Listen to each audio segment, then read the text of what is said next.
vidéo précédente, nous avons considéré un canal multitrajet et nous avons classifié les multitrajets en deux catégories.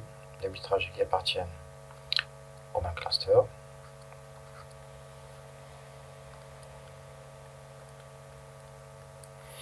et les multitrajets qui appartiennent à des clusters différents.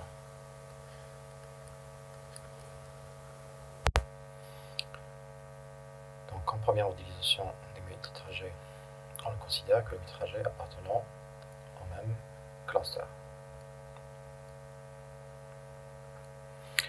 Comme hypothèse adoptée, c'est de remplacer toutes les copies du signal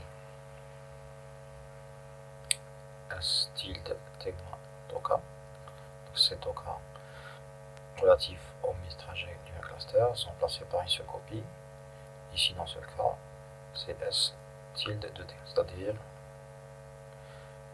la copie du signal du premier trajet. Donc cela est exprimé par le signal reçu écrit sous la forme de n copies d'un signal issu de n multitrajets du même cluster. Mais si vous remarquez ici qu'on adopte, ou bien qu'on remplace tous les multitrajets par une seule copie qui est égale S tilde de T. Donc cette écriture, c'est ce qu'on appelle hypothèse bande étroite. Dans cette écriture, si vous remarquez aussi, on a utilisé les décalages Doppler et la phase relative à la porteuse. Donc θk égale définition de pi fc donc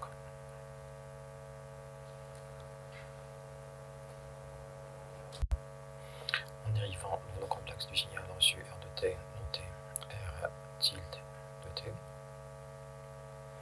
Celle-ci s'écrit en fonction de le complexe du signal émis et d'un terme multiplicatif dépendant du temps.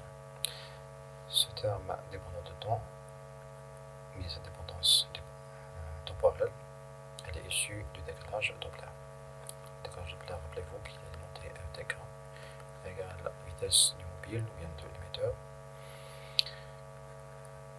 ou bien la vitesse relative mobile de l'émetteur-récepteur multiplié par le cosinus de l'angle d'arrivée alpha k. Donc chaque trajet, il a un angle d'arrivée.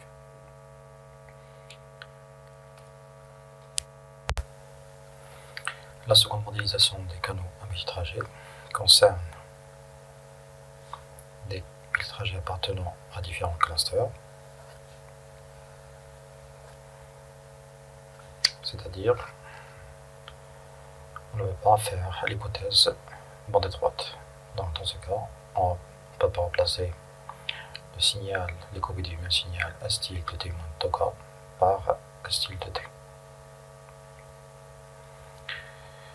Dans ce cas, donc le complexe du signal reçu s'écrit en fonction d'un produit de convolution entre le complexe du signal utile et la réponse additionnelle du canal H de T. La réponse additionnelle H de T comporte une information concernant le retard des trajets multiples appartenant à des canaux différents et la phase de chaque trajet, ainsi que de son amplitude. L'information sur les trajets multiples issus de différents clusters, c'est la fonction de transfert h de f qui n'est que la transformée de Fourier de la réponse ambitionnelle. Donc en résumé, le canal radio présente deux types de variations, une variation temporelle issue des multitrajets appartenant au même cluster ainsi que l'effet Doppler. Donc le signal reçu n'est que un produit simple entre le signal reçu et le facteur multiplicatif dépendant du temps C de t. Une autre variation fréquentielle issue de quoi? Issue des multitrajets appartenant à des clusters différents et caractérisée par une fonction de transfert. Donc le spectre du signal reçu R de f n'est que un produit simple entre le signal émis S de f ainsi que la fonction de transfert h de f. Si h de f présente une variation fréquentielle, donc certainement le signal reçu présentera la même variation.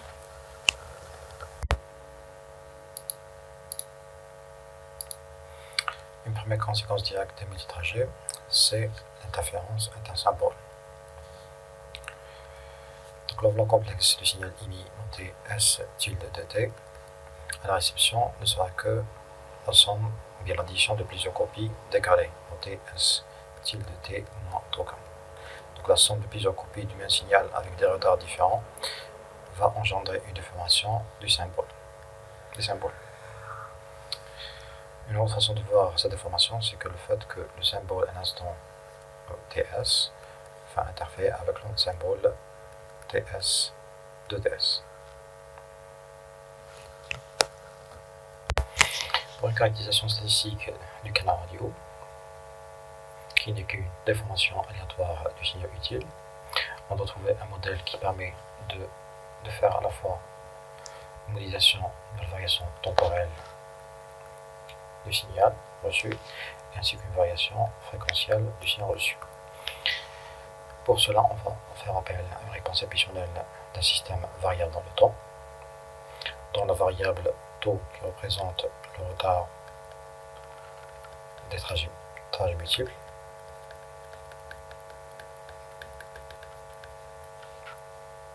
et la variable t qui représente la variation temporelle d'un canal radio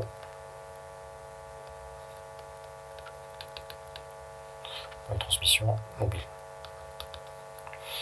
Ici, la variation fréquentielle n'est pas visible, mais elle peut l'être en faisant appel à la transformation Fourier qui va donner, transformation Fourier bien sûr par rapport à la variable taux, qui va donner la fonction de transfert hf de t, qui est la fonction de transfert du canal radio variable dans le temps.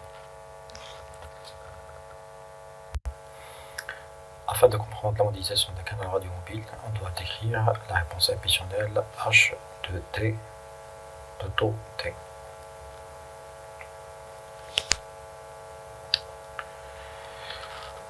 Dans le cas d'un canal radio mobile statique, c'est-à-dire émetteur et récepteur fixe, donc 0 Doppler, et un environnement radio fixe, c'est-à-dire les obstacles ne se déplacent pas, le système peut être caractérisé par un système invariable dans le temps. Système invariable dans le temps, c'est-à-dire dont la réponse impulsionnelle ne change pas au cours du temps. C'est-à-dire si on a une entrée à l'instant t1 moins taux, on aura toujours une réponse de cette forme, et si on applique une impulsion directe à l'instant t2 moins taux, on aura toujours la même réponse h de t. Donc ici la réponse du système elle est constante. Pourquoi? Parce qu'il ne présente aucune variation relative au déplacement soit de l'émetteur, soit de le récepteur, ou bien des deux. Dans un canal radio mobile général, là où il y a le Doppler et une variation de l'environnement, on caractérise ce dernier par un système variable de le temps, caractérisé par une impulsionnelle h de taux t, dont la variable taux représente le retard du trajet, et t la variation temporelle relative au Doppler ou même la variation des obstacles. Une réponse impulsionnelle h taux de t possède deux réponses différentes à deux instants différents. Donc t1, t2 c'est les instants d'observation. Si on applique une réponse impulsionnelle, une impulsion directe à l'instant t1 moins taux et t2 moins taux, on aura deux réponses différentes présentées par ces quantités. Donc un canal radio mobile est représenté par un système variable dans le temps.